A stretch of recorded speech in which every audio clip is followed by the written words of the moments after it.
everybody, welcome to Natty's Home Cooking. Today we are making endless chili. This is one of our household favorites, especially when it's cold outside. And yes, here in Texas right now it is cold, which is crazy weather. So we had decided to go ahead and make some homemade chili and some homemade ciabatta bread so that we could have the crunchy garlic toast to go with it. And it made such a perfect meal. So what we're going to do, we're just going to go ahead and brown up the hamburger, and then we'll start adding in the seasonings. There's quite a bit that we have to add in here, so I will walk you through that. Alright guys, so while this is cooking, go ahead, dice up your onions, dice up your bell peppers, your jalapeno peppers, red peppers, all those things that you want to add into the chili. But those are the things that I added into this chili, which is a couple of red bell peppers, a couple of onions, and also some red jalapenos and yellow jalapenos, so I can have these when I get ready to, whenever this is done browning. We're going to go ahead and just add that into this and let it cook together, and then we'll begin adding in our seasonings as well. Okay guys, so here is the bell peppers, the onion, the jalapenos. These are all the ones I chopped. Now, I also added cumin just now. I added about, I would say, 2 teaspoons of cumin. I'm adding now some salt. I'm doing about 2 teaspoons of salt here. And then you want to just add it as you go. Just give it, do a little salt here and a little salt there, and make sure you have that taste. Now I'm adding in some chili powder.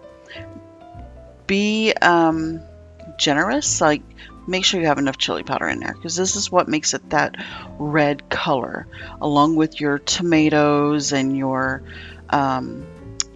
sauce. I'm also adding some chili peppers, crushed chili peppers, and I added about a teaspoon for that because my family likes the hotness of the peppers. So we're just going to go ahead and mix this together, let it cook together, and then we're going to be adding more seasonings. This isn't going to be just it. We have to add more to give it that more flavor. I also did add some minced garlic to this. I did about a teaspoon and a half of minced garlic, and I also add a little bit of garlic powder. I think I did about a teaspoon and a half of garlic powder with this as well. So just keep stirring and adding, tasting. Taste is the key and to making the perfect chili, but you have to taste your chili throughout this whole cooking deal, because that's what's going to make the best chili for your, when you're cooking. So right now we're just going to let it cook all together, and I'm going to be getting ready to add in some sugar, just a little bit of sugar.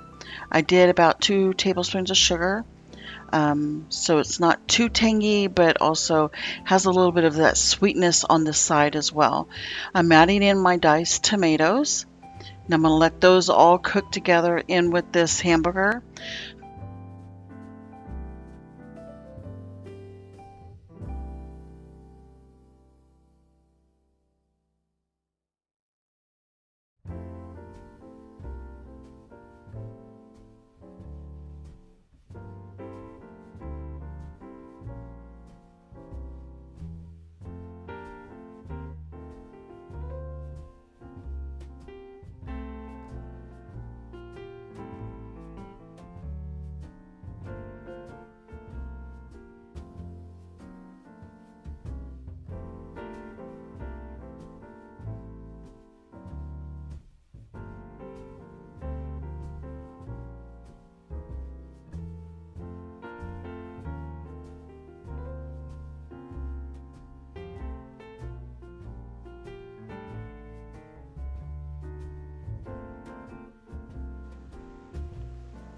Alright guys, so we're going to add in some tomato sauce.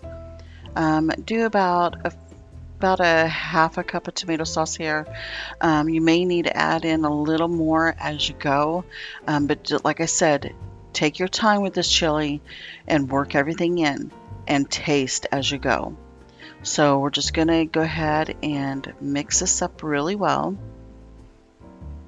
I am going to add just a little bit more salt because I did taste it. It needs just a little more. So, all right, guys. So also, my video had cut out. I didn't realize that it had died on me. So I do want you to make sure you add in the Worcestershire sauce, liquid smoke. Worcestershire sauce, you add about 2 teaspoons. Liquid smoke, 2 teaspoons. And then also I did cook some beans today and I strained them and put them in here. And these are just pinto beans, but you can buy, canned beans and add it. I'm sure it'll taste just fine. But like I stated, make sure you take your time when cooking this and taste as you go. So you guys enjoy the chili. Let me know what you guys think about it. And don't forget to like and subscribe and hit that notification bell. You guys have a wonderful evening. Stay warm.